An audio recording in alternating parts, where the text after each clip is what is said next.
Is accused killer Joran Vandersloot looking to make some sort of a desperate deal? He may be trying to leverage information about Natalie Holloway's murder to get himself out of Peru. Vandersloot told Peruvian authorities he knows where Holloway's body is buried, but said he would only speak about it to Aruban police. The Dutchman is currently being held in a notorious, dangerous prison in Lima, awaiting trial on the recent death of a 21-year-old student. Today, police in Oregon are expanding the search for a missing 7-year-old boy, and they're also asking for any photos or videos taken in the area on June 4th. That's the day that Kyron Horman vanished. Kyron was last seen by his mother at school, walking to his classroom after a science fair. His family spoke out for the first time Friday, asking for help from the public and directly reaching out to Kyron. Everything to us, and until you come home, this family is not complete. Please, Kyron, keep up the hope.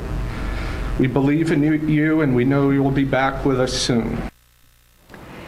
Here with me now is criminal profiler Pat Brown. Pat, good morning. Hi, Alex. Okay, let's talk about this as a missing endangered child situation. They have not ruled out any criminal investigations here. Can you define what a missing endangered child is and what makes that different than a criminal investigation? Well, a criminal investigation, pretty much they would assume something had happened to that child, pretty much know that there was a homicide, something criminal did happen. Missing and endangered, well, they're going to say they don't know what's happened to him. He somehow is no longer in the school. Maybe he ran off someplace. Maybe he's, somebody picked him up and he's off with somebody, not necessarily anybody he wants to be with, but that he's still alive and there's still hope to find him. And so that's why they're out there with that, giving actually the family hope and everybody else hope that he's still alive. Okay, last place he's seen at school where you think your kids are safe. Can you put up some sort of a scenario that would make this school not a safe place for this little 7-year-old?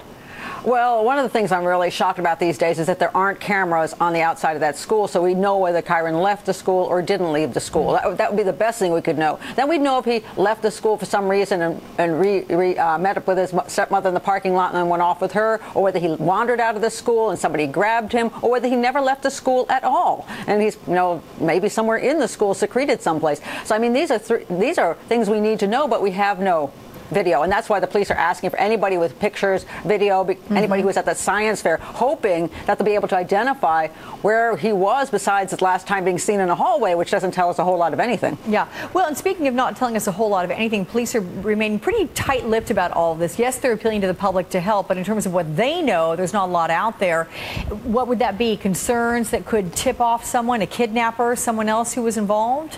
Well, not really. I mean, I always find that kind of funny because a kidnapper knows exactly what he did if it's a kidnapper. I don't know. I mean, they probably are trying to keep all their options open. Maybe they're still investigating all the possible leads. Maybe somebody in the school that they're thinking about, that they have their eye on. Maybe somebody from the family. I mean, nobody can be ruled out at this point unless they absolutely have an alibi, hands down, know where they were at all times since Kyron walked down that hallway. So I think they're looking at everything and don't want to not look at everything. Okay, Pat Brown, as always, many thanks.